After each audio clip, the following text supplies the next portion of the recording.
What's up, world? It's Katrina and Marlina, and this is Excess Baggage, the podcast where two friends in their 30s unpack all of life's baggage.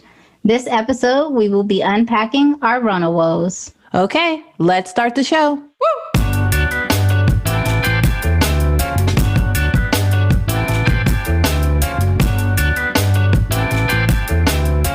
Hey, girl.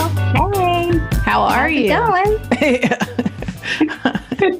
I'm good. Trying to figure out what our weather is doing today. It's freaking raining last night, like cats and dogs. And was that last night? Hail last night. Or maybe last night and the night before. Yeah, the night before is when it really kind of scared me because I thought somebody was in my apartment for 2.5 seconds. And then I was just like, oh no, I think it's raining. And then all of a sudden it did. But, How the rain sound like somebody's in your apartment? Because I have like this fake fireplace. And sometimes when anybody in this apartment opens their door that's connected to me, like if I share a wall with them, it rattles. So I heard something and I was like, what the hell was that? And then all of a sudden I was like, oh, that's drops. Oh, it's raining. Even though I knew it was supposed to rain, it just kind of came abruptly. And I'm a night owl. So I was up at 2:30 when it started. And I'm just like, okay, I'm going to go get into bed now. Now I can get some good sleep, get some of that rain. I don't need to use the Calm app. I can just listen outside, open the window. Meanwhile, I was asleep and it woke me up. So is that your baggage today? My baggage today is definitely LA's weather because I don't know what's going on. It rained, it hailed super hard, and then I woke up this morning and the sun was shining. Yeah, that's pretty much how it goes out here. But, I'll take this over anything. I mean, come on. Look at Texas. Yeah. They're always talking. That's not funny, but they're always talking shit about us. I'm like, I don't think that would ever happen here in a million years, but we cross our fingers and hope not. But everybody worry about a little earthquake. They worry about that, but they ain't worried about their government not paying their bills. Really. You got a lot of baggage today. What is happening? Well, I guess that's we can dive into our topic, which is our Rona Woes. And yes, it has given me a lot of baggage, I would say, over the course of a year. I think we shut down March 17th or something like that. And I remember being at work thinking like, okay, what the hell is going on? We got to pack up everything and leave like right now. I think the first thing I thought of was I went out with a group of people to a bar like maybe a week before and it was packed. And so I just kept thinking like, okay, so shit is spreading. And I was just in this packed bar in Hollywood. And, I'm talking Hollywood Boulevard. So that attracts a lot of tourists. So I just kept thinking. Yeah, so you were freaking out. I was like, I for sure have this shit. I have this shit.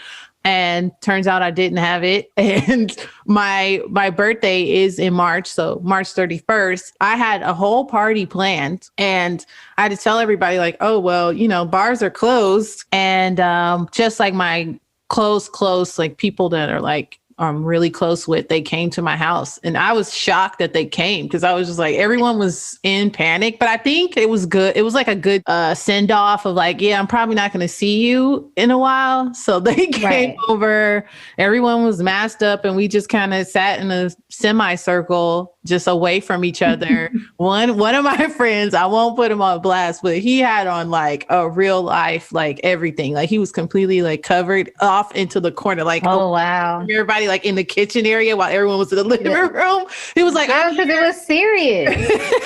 He was like, I'm here, but happy birthday from over here. I'm not playing with y'all. So it was good to see them. And now we're coming back. And we're back in March, and I was about to say you're a couple weeks away from that second Rona birthday. I am. The second Rona birthday is real, and I'm still trying to figure out what I'm comfortable with doing, or actually not my comfortability, but other people. How do they feel? because I know that I need to get out of this apartment. So if someone is going to be celebrating with me, I will not be at this location. Hey, I respect it. We got to get out at some point. Right. I'm going crazy in these four walls. Yeah, just living alone this entire time has been really hard. It's been really hard. I think right after, after 2020 happened and everyone was so anxious to get out of 2020, we wanted to get rid of our president. I mean, we had a lot of things going on. We had a lot of things. We had a lot of things going on we were trying to do. And so once 2021 happened, I had yeah, we're out of 2020. And then it quickly changed because I knew that this is probably going to be another year of adjustment because I just don't know what they're going ain't to gone do. Yet. It's not gone yet. And I just don't know what they're going to do with crowds. Right. I just don't know. I don't know if we'll ever go back to the way that it was. Just think about it. Like we were not for a long time. We were around people all the time. All the time. Like no covering, just out here all willy-nilly and just doing whatever. Especially in LA, yes. And, going to bars and clubs and doing all these different things. And I'm just like, whoa, I don't know if that's sweaty and all up on each other. Yeah. I'm a dancer. I like to dance like that. Like that's my version of working out. I just, it's true. Cause I'm not like a person that likes to work out. I'm just not. Right. And so I would go to Echoplex and different places to dance. Like that was my outlet. And so all that stuff just completely, I'm just looking at it now. Like we were sweating like all up on each other, breathing on each other, doing all kind of stuff. And I know that like the probability is not like, you getting a cold versus I don't know what it is. Right. But at the same time, it's like, I don't want none of that. I had none of that. Not, not any of the stuff that they were reporting, at least on the news, because it was just too many stories that I could not turn a blind eye and I had to get off.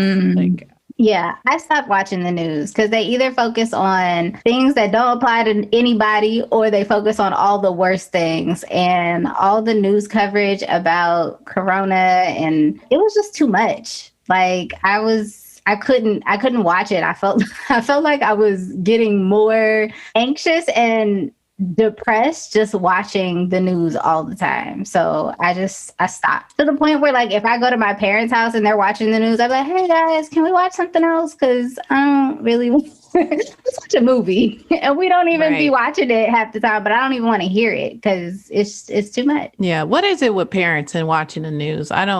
Is it an older generation thing? Because every time I go to my grandparents' house, I'm just like, dog, y'all have been watching CNN, MSNBC. You go to Fox just to get angry and go back to what you like to watch. Yes. You just want to see what they saying about y'all on Fox.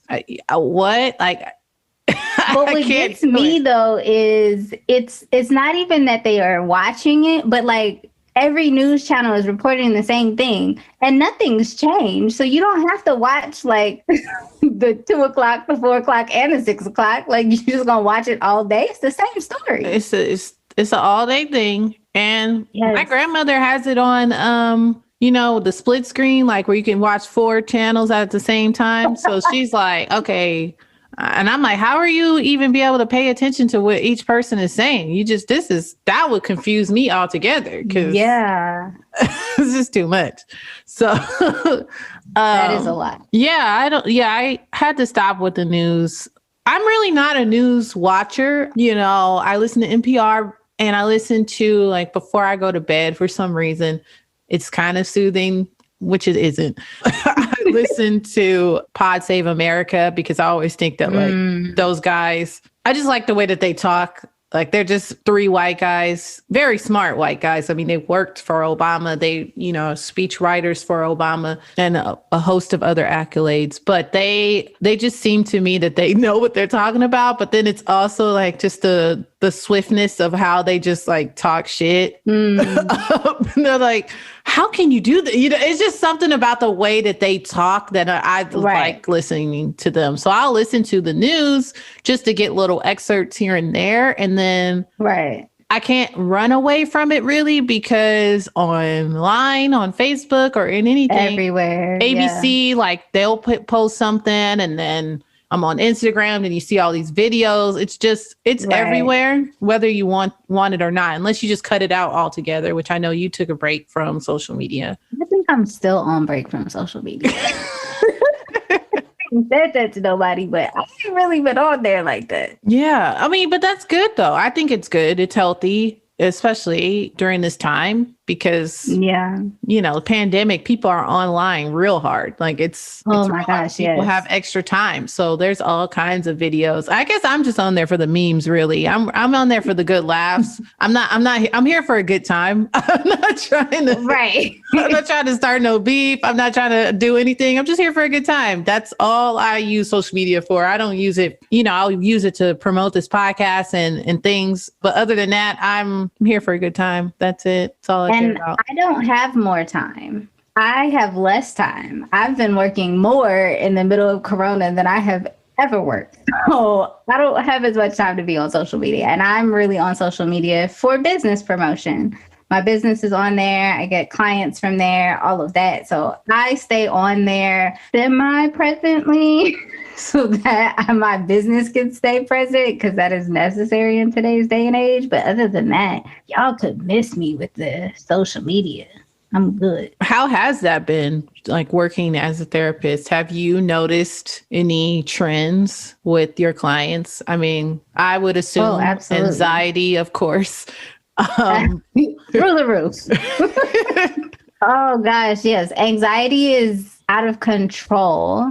And for all the reasons, right? Like anxiety about health, anxiety about work and income, anxiety about being able to get your needs met, toilet paper, groceries, all the things. They were tripping on that toilet paper though. I would like to interject.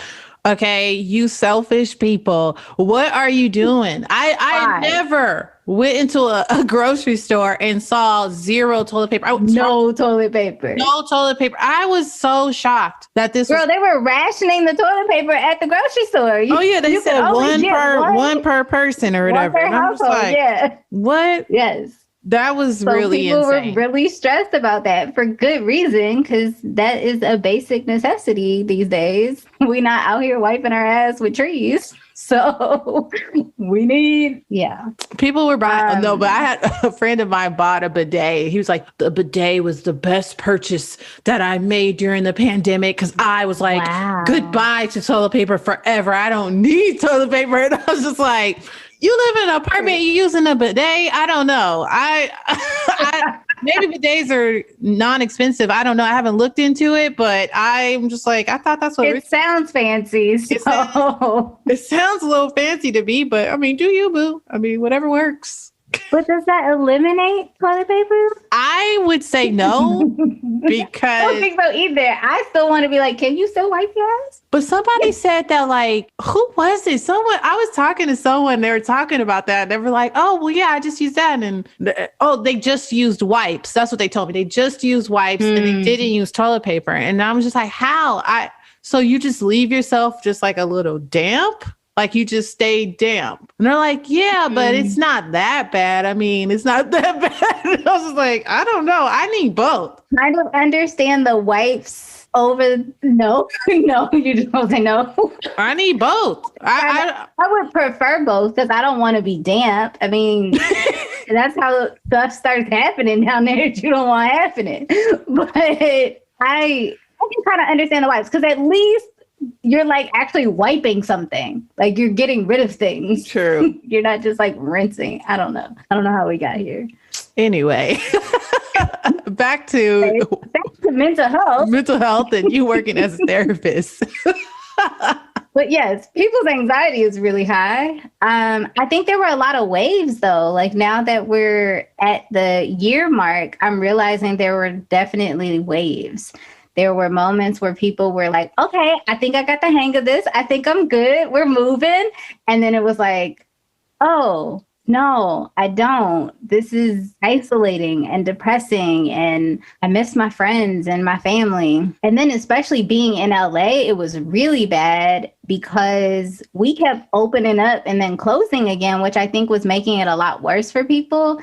It was one thing when it was like people were starting to get used to just being closed and they were starting to settle into that. But that Right. back and forth, I think, was harder for people. So then things started getting better, and then people got hopeful, and then things started getting worse, and then people got hopeless again. So it's been a lot, but my phone has been ringing off the hook.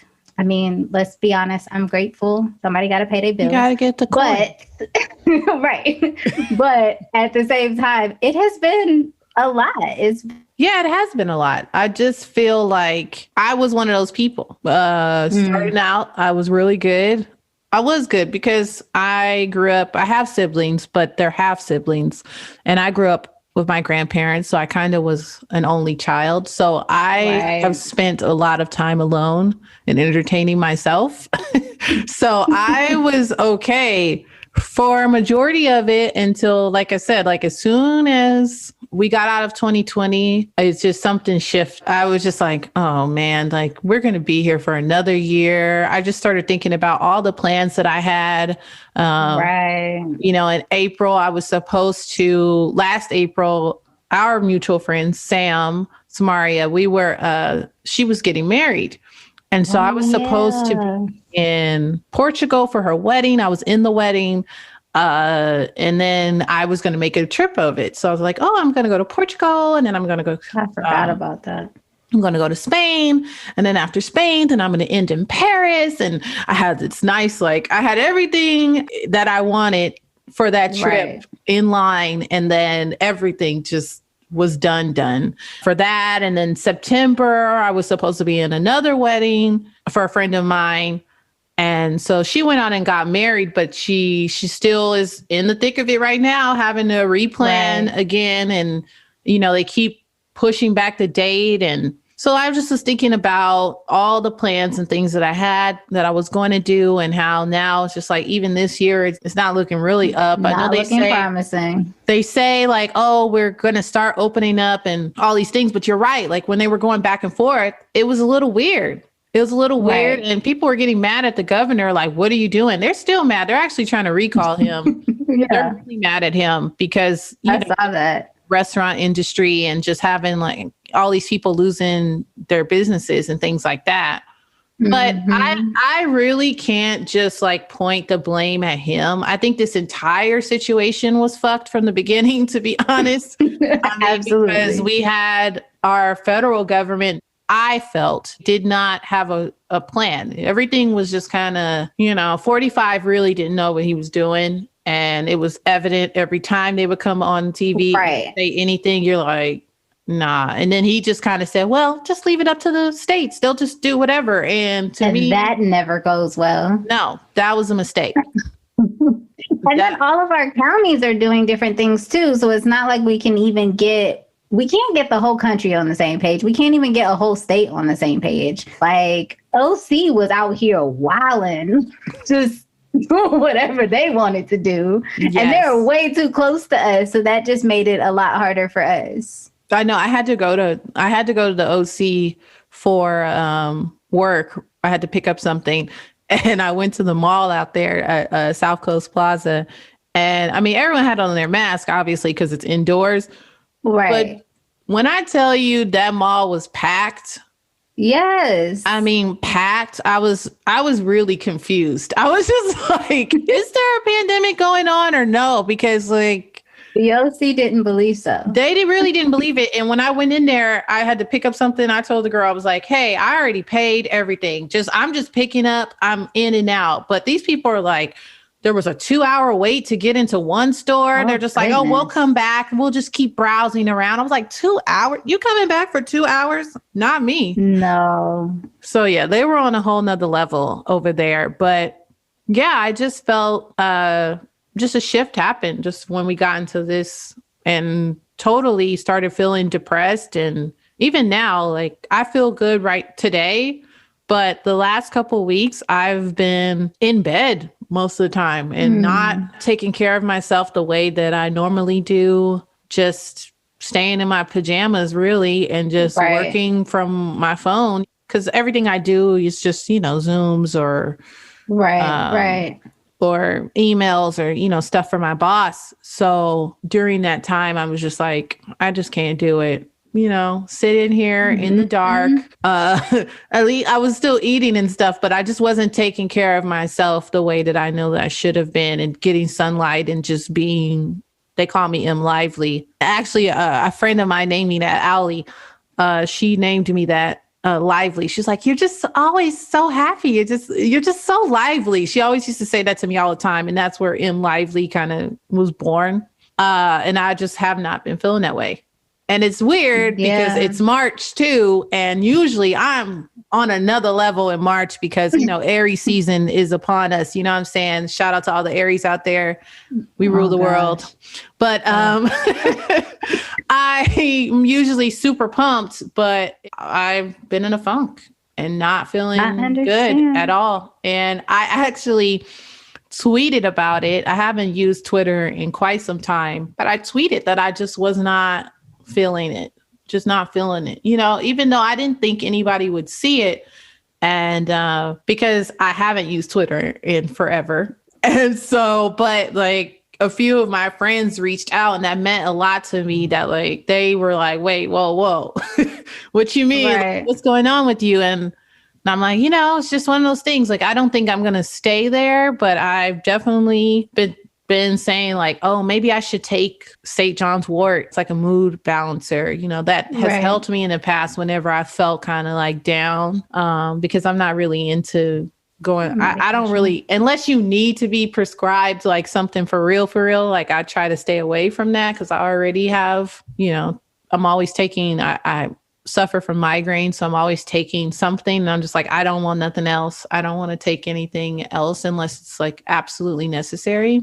So supplements or something like that is where I would think would be helpful. Yeah, I think for me, things started to go kind of downhill around September also for my birthday.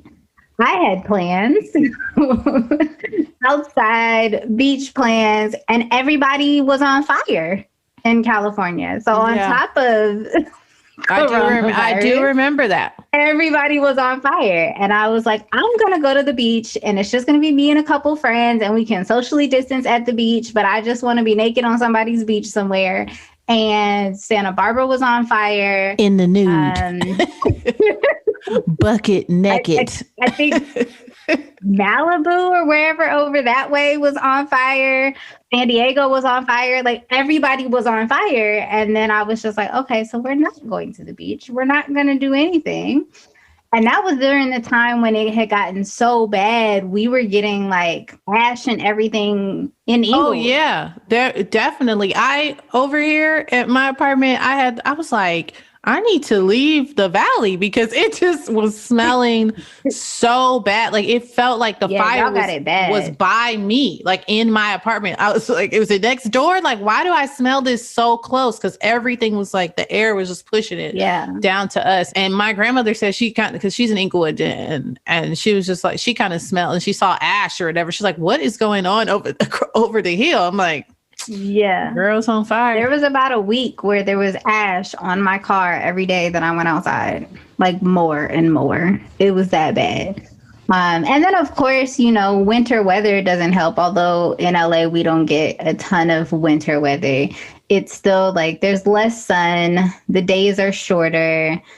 It gets darker earlier. We're just not getting as much sunshine, blue skies. And so that messes with everybody's mood too. It was definitely messing with mine. This whole excitement over 2021, I still haven't gotten to that. I still feel like we're in the same year, 2020 all over again. I keep telling people although I'm turning 33, I want to tell people that I'm 32. I just want to keep telling people I'm 32 because I feel like I didn't Last year don't count. It don't count. I didn't really live out my 32nd year, but I'm going to go with it. It's my Jesus year. You know what I'm saying? Y'all going to get these photos. Okay. I'm going to be 33. I'm good with it. It's fine. But at the same time, I just feel like, yeah, it's just 32.0. Like it's just, you know, it just doesn't feel, I don't know. I just feel bad overall for everyone, just our society. I just feel bad for our society. I do. I just think about it. I've been really sitting here and thinking about just our kids and how, you know, they're, you know, didn't get to go to school. They didn't get to have experiences being, you know, even if they're a junior or senior, whatever age that they are at, they didn't get to have experience that year. And they're still on Zoom. Some of them are.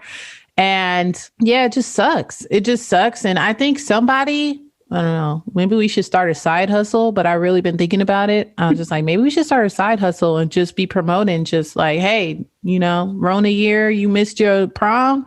Well, guess what? We gonna do a prom for you or whatever. We gonna make it like it was 2020. That would be dope. You know, or because who the hell wants to drive through? They was doing drive-through graduations. Like what? Which actually, maybe that's not so bad. Graduations are boring. Who wants to and you be sitting in there forever. Oh my God. I just remember my last graduation. Throw on my robe, take my picture. Burning up in the sun. You just sitting there in the sun baking for somebody to say one name. You're just like, yep. I guess. But I guess the graduation, not so much. But like prom, homecoming, those things that they're, you know, that they missed out on. I think there should be a redo or something, you know? Yeah. I don't even know if we can get to the point of planning that yet, though, because we're still in it. So even if there was a redo, it might not be for another year. That's true. Like, 2 years later, you're like in college. Right. You're like, I'm going to my prom. Like, what? But listen, you won't be the only one because... Right. They should just do everybody. Just everybody show up. Like, did you miss prom? You missed prom back in 1963. You come on. We get dressed up. Everybody just look fabulous and call it a day.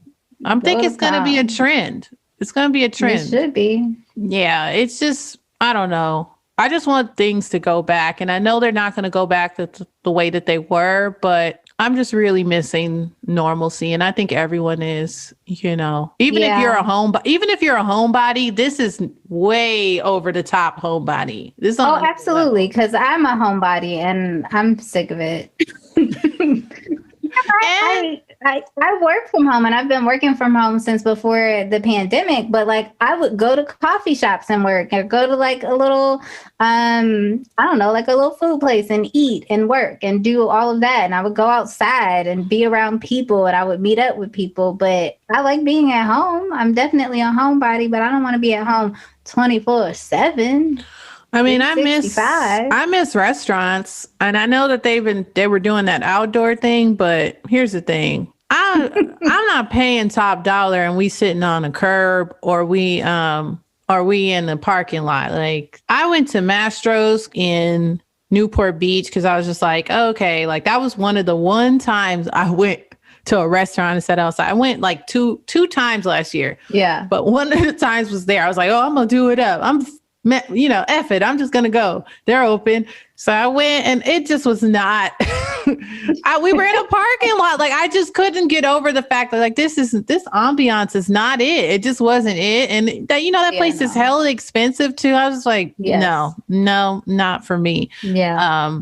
But I know I read that they're saying that 2 million of LA County has been vaccinated. So now they feel like they can open up indoor dining, but it has to be 25% capacity. And I'm like, so what is that? Like 10 people? Like, what are you saying? Like, 2 tables? How many tables are we talking? But what that's saying is that it's going to be a hell of a long line anywhere you go. Yep. To be seated. Yeah, it's going to suck. I don't know. I'm just ready for some live music. That's my thing. Live music. Hopefully there'll be some outdoor concerts. The weather, well, I was gonna say the weather's getting nicer, but I don't know. I mean, you know how spring is. Spring is trash. Sometimes it's really, really nice. And then other times you're like, wait a minute, yo, like I need a full on for real jacket. It's cold. This wind is not Right. playing games. And yeah, I just miss concerts. Mm-hmm. And this might sound crazy, but this is part of the reason why I'm made the decision that I'm going to get the vaccine, because I have a feeling that Ticketmaster and these places are going to be like, well, are you vaccinated? I feel like these businesses are going to start asking these questions. Either that, or they're going to be like, you need to get tested right now, to enter the facility, enter the That building. Now, part, if they do yeah. that, then, I might forego it, but they have, who knows what they're going to do. But just going My around my concern is grandparents. travel. Yeah, that too. Like, I don't want this vaccine at all. Like, y'all convince me, just act like Katrina don't exist. Y'all not putting no shots in my body of nothing. I'm good. But I'm nervous that that is going to prevent me from traveling. And I like to travel. Yeah, me too. So that's going to be a problem. Yeah. I'm just crossing my fingers and hoping that, like, the places I want to go are like, no, you're good. Just get a test and you're good. But because I'm all for passing this test and telling y'all, like, I'm good. But if y'all start requiring vaccines, we're going to have a whole problem. I'm going to have to start, I don't know, claiming somebody's exemption. Yeah. Well, I've never gotten the flu shot because I've never had the flu. So I just felt like, why do I want to put a dead flu in me? I really never wanted to get it in. And it seemed every time I saw someone get the flu shot, at least at my job, because they would give it out if you wanted it, the person would end up getting like hella sick afterwards. And I was just like, no, maybe not. It's not working out like they said it would. No. And they don't look good. I was just looking at it like, they don't look good. So I'm going to stay over here. Yeah. No, I don't get the flu shot either. I don't think I've gotten a flu shot since like college. I think I got it like the first year of college and that was it. I don't think I've gotten it since college. So yeah, no, I really don't want to do it. The only thing that would convince me is if like airlines start requiring it. Yeah. I don't know. I'm not afraid to get it or anything. How many things have I gotten that how many shots I've gotten? I don't know what the hell's in those shots. And they're just like, this is a requirement. You have to get your, tetanus and you got to get this. I don't know what's all in those things. I don't. So I'm not going to claim to know. And, if this gets us back on or, if enough people get it, I don't think everybody is. And that's your personal choice. Do you? Yeah. But if this helps us to like kind of turn the wave of like being able to like not walk around nervous, then, I'm going to do it. And really, if anything, really, it should be majority of the like elderly people. They should be like, for real, I feel getting it. I don't know if their immune systems can handle it. Or they can't, a lot of those people who died were older. And there was some strands that got younger people, but I feel like most of the people were pretty old.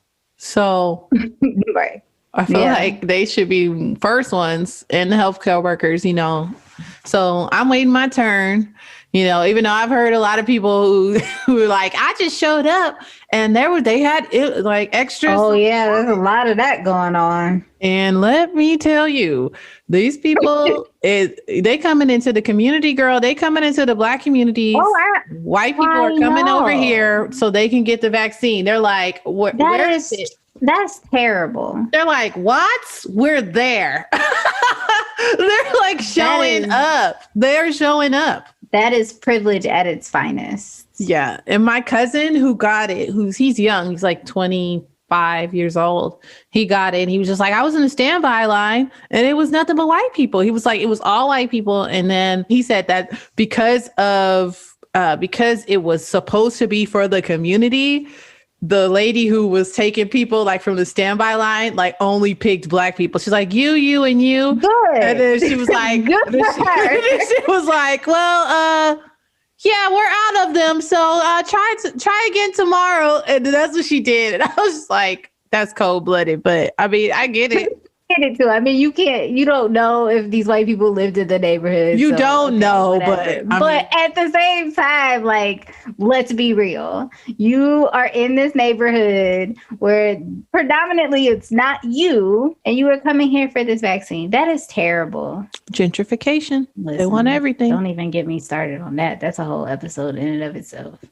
That's true. So do you have any tips, or do we have any tips for people on how to stay sane? Like, to keep staying sane? Because we are, I bring back your sanity. Right. Because I really believe it's going to be not until 2022 we're really going to see something. Yeah. I think that it really depends on the person, to be honest with you. I think the best thing that I could say is find a bubble and stick with it. Have a bubble of people that you can communicate with, whether it be people on Zoom or on the phone, or that you can socially distance with outside, or be in closer proximity if that's your thing, if y'all feel safe enough to do that. But it's I think at this point, it's just having community as much as possible. Speaking to what you were talking about earlier, I think also having a routine is really important, because when we don't have a routine and we kind of just stay in this like, oh, I'm just going to lay on the couch or lay in the bed and not get dressed, I think that's when it starts to get really challenging.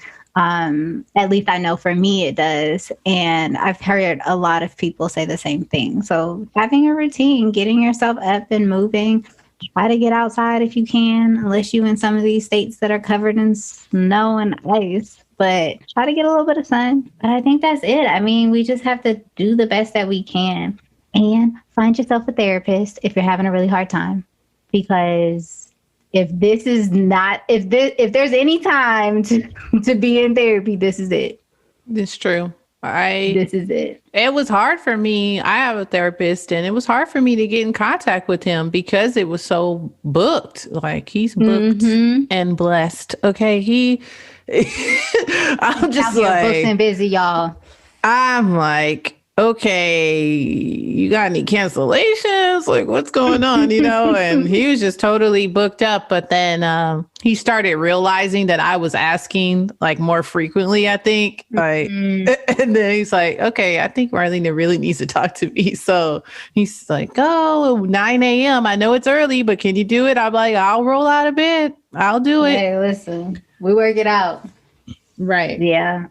I increased my therapy to once a week for a few months in the summertime when things got really, really heavy and busy with work. And then when they started to settle down a little bit, I went back to every other week. And that was really helpful. It was just nice to have something that I can consistently use as like a support. But yeah, so find y'all a therapist, find y'all a squad that y'all can communicate with. Y'all are all on the same page as far as how y'all are operating in this pandemic, and just do the best you can. Be gentle with yourself, because this is where we at. Yeah. I think for me, a tip would be to cook and listen to music. I think those are the things that have helped because, well, first of all, I'm a big music lover, but I feel like it just puts you in a better mood. And Absolutely. With cooking, you're concentrating on something else. So you're not really in your head. You're trying not to burn this food, or you're trying to cut this without cutting yourself. You're really trying to, you're in the zone. Right. So I think that would be good. And then I would say writing. Also, just writing down your thoughts, getting it out. And then, like you said, like reaching out to your friends and things, because I know I've been using FaceTime way more than I've ever used it, because talking on the phone, I guess because I'm at home and I'm not at work, I can like be like, okay, yeah, I can FaceTime with you because like I can do multiple things and I'm not actually at my job. So I think FaceTime has really been cool, as technology has taken us so far. It has. And I am so thankful that we had so much technology before this hit, because I don't know where we would be if we did not. It would have been a mess. That's true. I would have been out here trying to see clients in person, having my own issues with anxiety, trying not to freak out about getting sick. I was like, no, I'm going to online. That's it. I'll see you on the video. Yeah. Yep. Which is really helpful because, LA traffic is trash. So I remember when I would be going to my appointments, I'm always just like, damn, am I gonna have time to look for parking? What's going on? It's always just I would come into my therapist's office just flustered, just like, he's like, okay, let's take a minute to center yourself. And I'm like, okay. That is the other thing, though, especially in LA. I feel like there were a few of my clients who were like, oh, I feel better, like at the beginning, because they weren't worrying about driving to work and the stress of being in the office. And a lot of us work so far away from home that traffic and getting up and all of that was more strain on them. So a lot of people are enjoying working from home. It is nice to some degree. It is, but I don't know. I mean, I never thought in a million years I would say I can't wait to get back to work. Because you just don't realize the drama of it all. Like work, while it does feel good not to deal with that. You also create, if you're in a good, if you have a good job or, a good career, you created a family within that 9 to 5 or those hours that you're with them. So you're always talking about your problems, or you're listening to someone else's problems, or you're like, street therapist. So you're just kind of like, so what's going on? Well, your coworkers are not your therapists. That's why I said street therapist. I'm not saying I'm not saying for sure take their advice, but sometimes some of those things you'd be like, okay, wait a minute. Look, listen, I don't know everything, but you sounded a little crazy. Maybe you should step back and look at what you're saying and then come back to me. But I miss work. I miss being in that environment, going to lunch. I went out to lunch. Well, I saved a lot of money because I went out to lunch a lot with my coworkers. Luckily, I had that privilege. But I would just say I miss that. And like before, like saying about living alone, check on your friends that live alone, seriously, because please, although we are not okay. Although I'm thankful that God placed me in a pandemic without children, it would be nice to have some people or a husband. Somebody. It would be nice to have somebody here, because sometimes you do go a little stir crazy. So, Absolutely. So Katrina, what do you think is the best thing you've bought during this pandemic? Oh, what is the best thing that I've bought during this pandemic? I don't even have an answer for that. You know what? All of my bath and body products, because I just got into this space of I'm just going to take a nice bath and I'm going to buy myself a body scrub and I'm going to do all the things. And so I have candles and my little body scrubs and my bath salts and all of that, because I needed some relaxation. And I think that is the best thing, because I look forward to going to take a bath when I'm stressed, when I've had a long day. I run me some nice hot water, throw some bath salts in there, and then I have my body scrub and my candles, and I just vibe out. I think that has been the best thing. And I just would like to note, your girl was struggling financially before the pandemic hit, because I was just starting this business and getting everything off the ground and paying off debt doing that. So this is a simple pleasure that I haven't been able to enjoy in a while. And now I've been able to enjoy it again. So I think that's the best thing that I bought during the pandemic. That's good. What about you?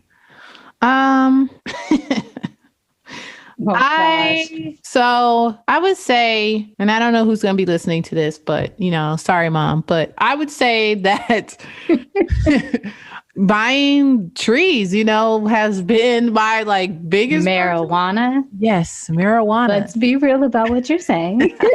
Has helped me. Honestly, it has helped me because I am such a social person and I love being around people and having that community. And I mean, not having that community has been really hard for me. So it's kind of helped me to get out of my head and kind of just shrug my shoulders and be like, fuck it. I guess it is what it is. So I'm not constantly over analyzing and overthinking every single thing. So that's been like my little vibe, just a little whatever, little something. And then turn on D Nice. D Nice is really Club Quarantine and D Nice. Shout out to them. They really saved me throughout this whole pandemic because having that community, being able to just get these jokes off and just laugh. And even though you're not with the people, but just type in, you're just reading all these comments and things. Right. It feels like these people because you've been doing the same thing for over basically a year. Right. Absolutely. Black artists really came out and like supported, and I don't know. I don't know how we would have made it without Black artists in this moment. And verses, just like planning the weekend, just like, oh, there's going to be I'm going to make a little cocktail and I'm going to do this, right. Like it's an event, even though you're at home. I just felt like those things really helped me. So shout out to Timberland and Swiss and D Nice. I'm really proud of that they were able to just be there for the people and use music, make it happen. We needed music to help people. So all right, shout out to all the people making bath salts and selling marijuana. We appreciate you. Listen, that's how we got through. We done made it a year.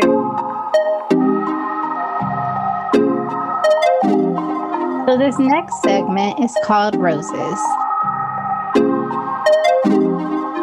So Marlina, how did you come up with this segment for Roses?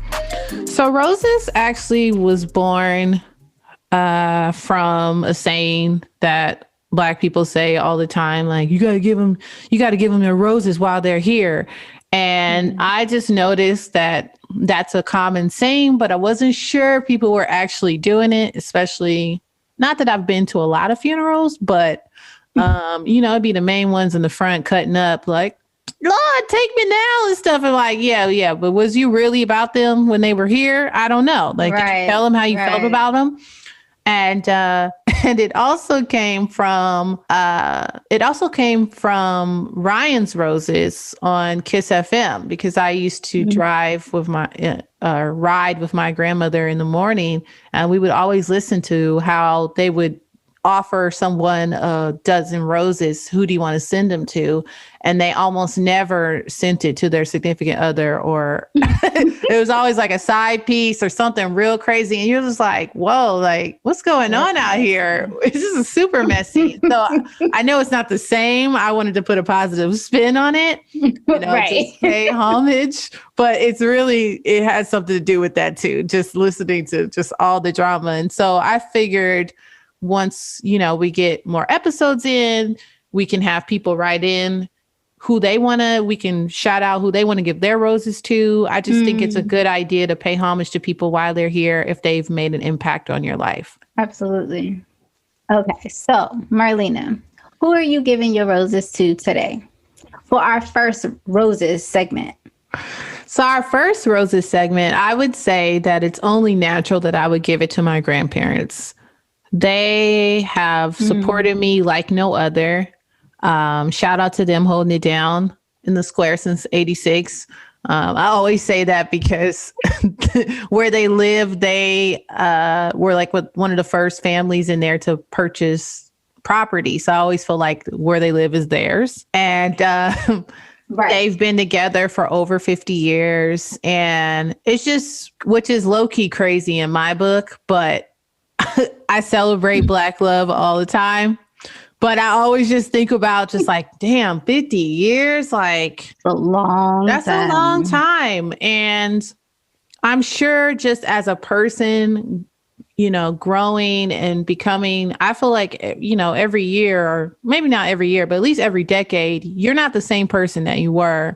And the still. Absolutely not. Right, exactly. So to still be with that person and create a life with them and provide for their family is simply beautiful. And so shout out to my grandfather. You know, he is somebody that I really admire. He started his own business and basically was an entrepreneur, you know, and took a chance on doing that as a Black man in the late 80s, early 90s.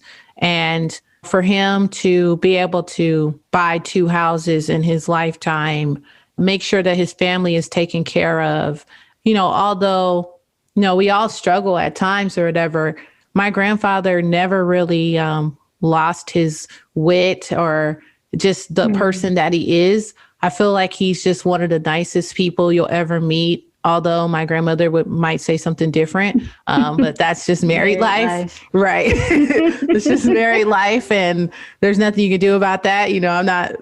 But to me, he's one of the nicest people, and he always, you know, encouraged me in anything that I was interested in, as well as my grandmother. But he was just always supportive of me. And I have nothing bad to say about that man. You know, he has a schedule. He keeps that schedule. He is up at 7 a.m.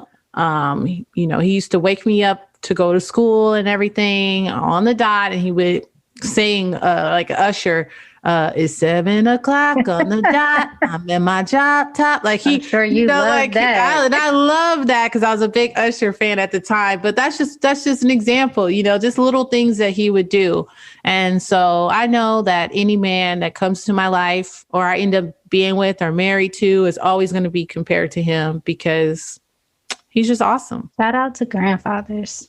Yeah, for sure. And my grandmother, she is just somebody that has sacrificed a lot in her life. I won't go into super detail about that, but just the fact that she was always putting others before herself, raising not only me, but her siblings. You know, she came from a family of 10 kids. You know, they used to have those big families back then in the 40s and 50s. And so she had 10 siblings and she's the oldest girl. So she had to take care of all of those kids and not really, you know, didn't go to college, didn't get to do the things that I got to do. And so I just feel like she is just admirable for putting her life on hold for others. It's a big sacrifice. It's a huge sacrifice. So shout out to them. I love them both. And I'm just going to continue to do the best that I can and make sure that they're always taken care of and show them my appreciation until they out this thing, until we see each other in the next life. Shout out to the grandparents. So, Katrina, who are you giving your rose to or roses to? I feel like after that, I should be giving my rose to a family member. When you said for the first one, it's natural. And I was like, ooh, that wasn't natural for me. I'm done with you. Hey, listen, I am who I am. What can I say? Okay. I want to, oh gosh, I would like to give my roses to the family of Breonna Taylor. Because I feel like while George Floyd, Ahmaud Arbery, like, yes, all of that was really impactful in 2020. There was something about the Breonna Taylor story, and maybe because she was a Black woman, that really just, I don't know, it got to me in a different way. And it just felt so personal and so real. And it hurt, if I'm being honest, it hurt. For sure. Not just hearing the story, but then all the aftermath. And even I think recently there was just a story that came out that her boyfriend was dismissed of charges. I think that just happened recently. Like, this is still something that they are still dealing with.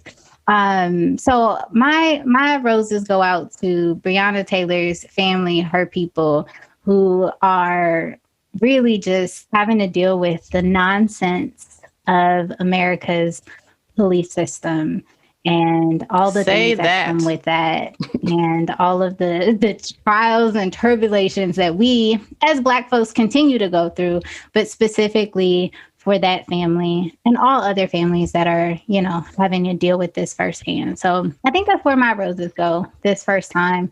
That story just really impacted me in a lot of ways as a Black woman. In the middle of a pandemic, in the middle of all of the other racial drama that we were having to deal with, that story has really just stuck with me. And I hold it just very close to my heart. And I feel like something happened. Like I shifted as a Black woman in seeing that and experience that. And yeah. So my roses go out to the Breonna Taylor family. May we keep saying her name, because absolutely the way media is set up, whatever the next trend is going to be, we'll go on to the next trend. And they done already forgot. Yeah. And it's up to us to keep our fallen soldiers' legacies alive. Absolutely.